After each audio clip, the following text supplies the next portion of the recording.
Hi, I'm Jill Baguchinsky, and I am a young adult author. I'm here today to share a little of my most recent book. It's a young adult contemporary called Mammoth, and it came out from Turner Publishing in 2018. Now, Mammoth is about Natalie Page. Natalie is a teenage plus-size fashion blogger and paleontology enthusiast. She has this blog where she combines her love of vintage fashion with paleontology news, and she calls it Fossilista. Natalie lands this amazing summer internship at an Ice Age dig site and educational facility in Texas, and she's so excited. She's imagining this summer where she'll be making all these amazing discoveries, and she'll be digging up fossils, doing everything she ever wanted to do. But there's one problem. It is not easy to be a girl in STEM, and Natalie soon really starts to notice that. And to stand out in the field and in the internship, Natalie's going to have to dig up more than just bones this summer. She's going to have to unearth her own self-confidence. She's going to have to be bold. She's going to have to stand up for what she believes in. And she's going to have to realize just how awesome she truly is. So I'm going to share a little bit from Natalie's first day at the Central Texas Mammoth site. Dr. Lauren and Dr. Gallagher are waiting for us in the Mammoth site's Welcome Center. This is our main lobby. Dr. Gallagher spreads his arms. We just completed a renovation 2 years ago, and we're really proud of how the place came out. It's pretty impressive. Textured beige floor tiles are interrupted here and there by a line of life-size simulated mammoth footprints, each of which measures close to 18 inches across. A bronze statue of a baby mammoth stands frozen in mid-March in the middle of the room, and a mural of a mammoth herd stretches up the wall behind the polished wood reception desk. To the right is a small gift shop set behind a glass divider. "It's looking great," Quinn says. "You guys were working out of a trailer last time I was here. This is a million times better." Dr. Gallagher nods at her. "Thank you, Quinn." Paleontology is a small field. It shouldn't surprise me that Quinn Carver has been here before, or that Dr. Gallagher already knows her. But I'm suddenly brimming with the desire to distinguish myself. This is my element. This place, this field, this profession, and I'm determined to mark it as such. Quinn might try to claim chase, but paleontology is mine. "Didn't you also expand the dig shelter during that renovation?" I blurt out before I can second guess myself. Dr. Gallagher smiles again. Yes, we did. You've done your homework, I see." "Natalie Page," I say, stepping forward and forcing my right hand out to shake his. I hope he doesn't notice that I'm trembling. "Of course, Miss Page." His eyes crinkle around the edges. "The prehistoric hipster, was that how you put it? Your application essay was very memorable." "Prehistoric hipster?" Chase whispers beside me. I don't look at him while I mutter, "My essay was about why I like prehistoric mammals better than dinosaurs, even though dinosaurs are more popular. So prehistoric hipster." Dr. Lauren taps her clipboard against the front desk. "All right, let's get started. Tour groups follow the path outside to the dig shelter. I'm going to send you on the 9 o'clock tour with Cody. I'll be back in an hour to show you the rest of the trails. Now, interns, you'll all be giving tours this summer, so pay attention to how Cody handles this." The four of us join the tour group while Dr. Lauren and the senior interns disappear down the back hallway. I take out my phone so I can snap some photos for my blog. Cody mostly ignores us, focusing instead on the paying guests. He's tall, with light olive skin and dark hair that flops down close to his eyes. Strong-jawed, wide-shouldered, probably about our age. If it weren't for that dull, sullen stare he gave us earlier, he'd be pretty cute.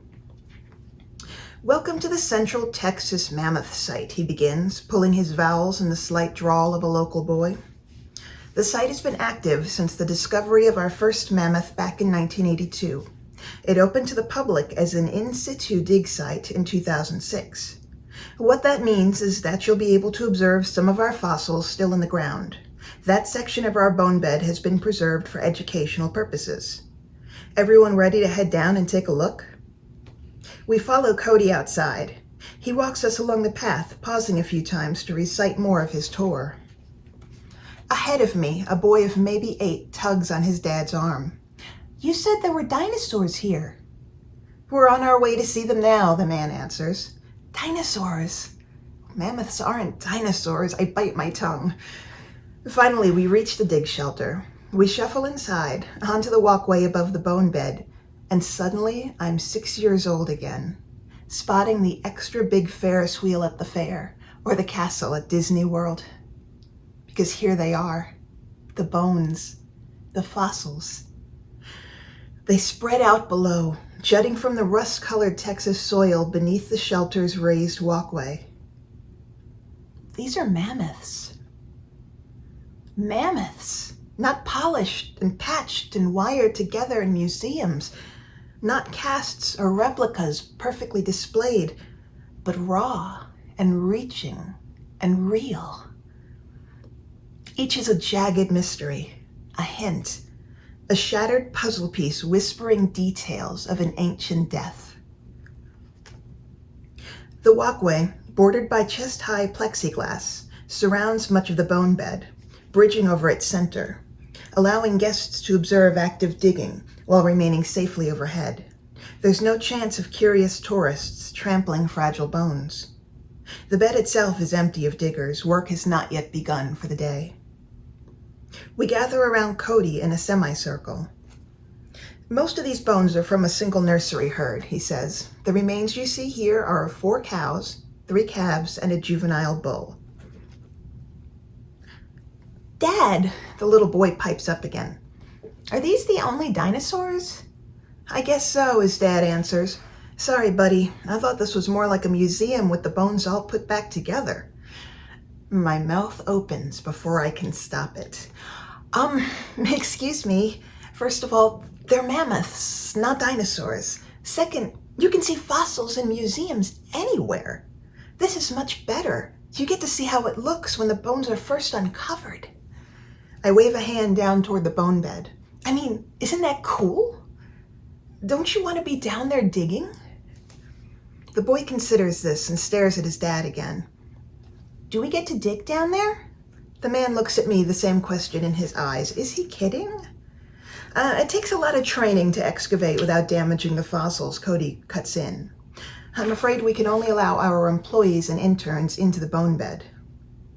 The boy scuffs his sneaker on the walkway. I want to see a T-Rex. A full-grown Colombian mammoth weighed as much as 2 T-Rex bulls put together, I say before I can catch myself. And then I realize I just snapped at a kid and now everyone's staring. But the boy narrows his eyes at me and says, mammoths are fat. And I no longer feel guilty for snapping at him.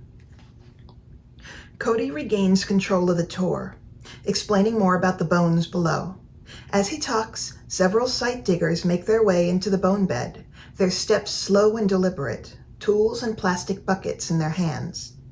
They settle in here and there with picks and brushes, scraping away thin layers of dirt and gravel. Oh, that's where I want to be. Hunched over a skull or a tusk or a femur, picking away until my back aches and my legs fall asleep from my uncomfortable position. On the way back from the dig shelter, Cody goes on about the site's efforts to fund future excavations and museum displays. The tour ends conveniently just outside the gift shop. The tourists shuffle in to look at plastic toys and posters and t-shirts, while the interns mill around in the lobby, waiting for Dr. Lauren to return. Hey! Cody hisses the word at me and he pokes my shoulder with his finger. Don't do that again. His tone is low but harsh. I widen my eyes. Don't argue with guests, he goes on. We're supposed to keep them happy. They spend more and donate more if they're happy. But I'm serious. If you act like that when you're giving tours, Dr. Lauren will ream you. Arguing with a kid? Seriously? He called them dinosaurs, I say. So I didn't like that. It doesn't matter. I square my shoulders. Oh, sure, it's not like this is an educational site, right? It's not like science or accuracy matter at all. Look, he mutters, I'm just trying to help. Soon Dr. Lauren and the senior interns appear to collect us and take us to the trails out back. We bypass the dig shelter, head along a hidden, unpaved side trail, and continue down an embankment and into the trees. I'm sweating as I pick my way through the forest floor debris, stepping over fallen branches and avoiding patches of brown muck. Despite the early hour and the tree cover, the steamy heat is settling in quickly. I miss the precise temperature control of the dig shelter. But I forget the heat when Dr. Lauren gathers us in a low-lying area. The soil here is damp. We're standing in a riverbed, Dr. Lauren says. Once the rainy season sets in, this area will be underwater periodically until late fall. The moving water often uncovers new fossils, which is why we prospect down here quite often. I look down, giving the area by my feet a quick visual scan. Bits of rock and rubble pepper the riverbed. Could any of them be fossil fragments? Do interns get to prospect for fossils, I ask? Sometimes, she says. A lot depends on the skill you demonstrate in the bone bed. Prospecting requires a keen eye and superb attention to detail. Those words sound like a wonderful challenge. Dr. Lauren continues to explain the prospecting process, demonstrating how she uses an app on her phone to record and map the precise coordinates of even the smallest discovery. I go back and forth between listening and looking around, eyeballing every fragment, every shard. Then I spot it. A bit of dirty off-white bone lodged in the shadow of a fallen tree trunk, partially mired in the mud. Oh, it has to be something. Dr. Lauren, I interrupt her in the middle of her lesson on coordinates and I point to the bone. Sorry, but what's that? She pauses, squints, steps closer to the bone, leans over, inspecting it, pokes at it with her pen. My heart shivers up into my throat. I can't breathe, and I don't care. It's a pork chop bone, she says at last, straightening up. Stifled laughter from Quinn. Brendan snorts. Worst of all, Chase puts a hand to his mouth and coughs in a way that sounds like a choked-back chuckle. A blush burns across my face, hotter than the Texas sun. Good eye, though, Dr. Lauren goes on. I'm impressed. It takes real talent to spot bone like that. With practice, you'll get better at telling the difference between fossils and newer material. But the praise means nothing. It echoes in my head and fades to silence. All I can think of is the fact that I just got excited about a pork chop. How would something like that even get down here, Chase asks. When the riverbed fills, Dr. Lauren says, the water can carry all kinds of unexpected things down with it. That bone could be from several miles upstream. It makes sense. It does. Rationally, I know my mistake was honest and minor. The fact that I spotted the bone at all outweighs my identification error. But pork chop is all I can focus on.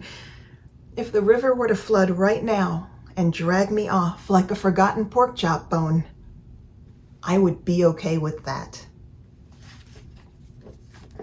Thank you so much for watching and for listening to a little bit of my book, Mammoth.